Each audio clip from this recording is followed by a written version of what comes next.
Chapter 10 खरा सोना। सोनू उठ जा, स्कूल देर से पहुंचा तो मास्टर जी की डांट खानी पड़ेगी। डांट का नाम सुनते ही सोनू ने तुरंत बिस्तर छोड़ दिया और स्कूल जाने की तैयारी में लग गया। उधर माँ ने गरम पराठा और दूध उसके आगे रख दिया। उसने तेजी से उन्हें खत्म किया और अपना स्कूल बैग उठाकर चल दिया। वह 7 बजे स्कूल पहुंचा और मास्टर जी की डांट से बच गया। सोनू के पिता की मृत्यु हो चुकी थी। वह अपनी माँ के साथ एक छोटे से कमरे में रहता था। सोनू के पिता एक सुनार की दुकान पर काम करते थे। पिता की मृत्यु के बाद सुनार ने वह नौकरी उसकी माँ को दे दी। उसी से घर का और सोनू की पढ़ाई का खर्च चलता था। दोपहर को जैसे ही छुट्टी होती, सोनू दौड़कर सुनार की दुकान पर पहुंच जाता और अपनी माँ की सहायता करता। सोनू की माँ उसे हमेशा सच्चाई और ईमानदारी की कहानियां सुनाया करती थी और उसे अच्छा, सच्चा और ईमानदार बनने की शिक्षा दिया करती थी। किसी को धोखा देना वह पाप समझती थी और सोनू को भी यही समझाती थी। धीरे धीरे सोनू बड़ा हो गया।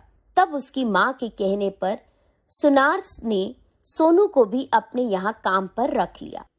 एक दिन शाम को सुनार ने दुकान बंद करते हुए सोनू को एक बक्सा दिया और कहा, मैं कहीं जा रहा हूँ, इस बक्से को मेरे घर पर छोड़ देना, संभाल कर ले जाना, इसमें कीमती हीरे गहने हैं। सोनू ने बक्सा लिया और सुनार के घर की ओर चल दिया। रास्ते में एक बार उसके मन में विचार आया कि बक्से को खोलकर देख लें, लेकिन फिर उसे अपनी माँ की सीख याद आ गई।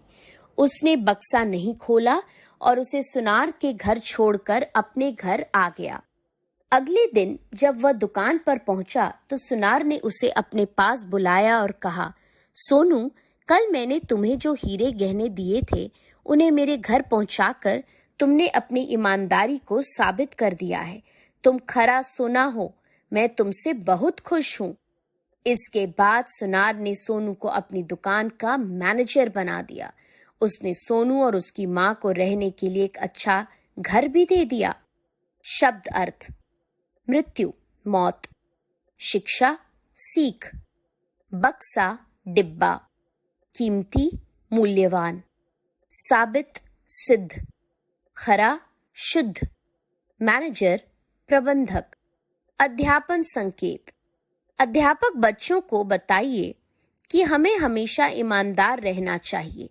ईमानदार आदमी का सभी विश्वास करते हैं।